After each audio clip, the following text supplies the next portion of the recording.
L'alcoolisme, maladie chronique résultant de la consommation habituelle d'alcool, est un fléau au Gabon qui touche adultes, adolescents et mineurs. D'où l'intérêt de cette table ronde organisée par l'Association africaine pour l'éducation en santé en partenariat avec l'Institut français et l'association Agir pour le Gabon. En ce qui nous concerne, l'alcool doit être déclaré ennemi public numéro 1 au Gabon à cause de nombreuses conséquences liées à l'alcoolisation massive des populations gabonaises. Et parce que les Gabonais boivent trop d'alcool et cette consommation n'est pas sans danger. L'alcoolisme, ami ou ennemi de l'homme, selon les experts, sa consommation devient facilement notre ennemi et entraîne plusieurs autres maladies. Toutefois, des traitements médicamenteux existent. Il y a 2 temps pour ce traitement. Le premier temps, j'ai envie de dire, c'est le plus facile, c'est le sevrage alcoolique. Et le deuxième temps, c'est d'éviter la rechute.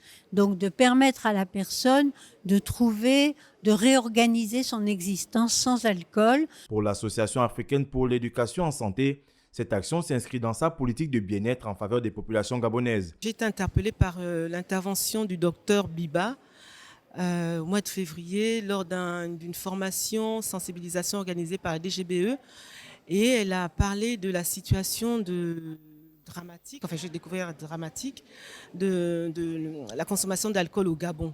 Et son intervention, belle, simple et efficace, m'a vraiment interpellée. Donc en repartant en France, je me suis dit que ça peut être un des sujets que DEAES, notre association, peut porter au Gabon pour contribuer à tout ce qui est mis en place dans ce sens-là. Une initiative saluée par les participants qui disent avoir pris conscience des dangers de l'alcool. On a été édifiés sur les dangers de l'alcool, de comment l'alcool interagit avec le corps humain. Les chercheurs qui étaient présents nous ont assez élaboré les idées sur comment réguler notre consommation d'alcool, voir les défauts que ça cause sur notre santé de manière psychologique et physique.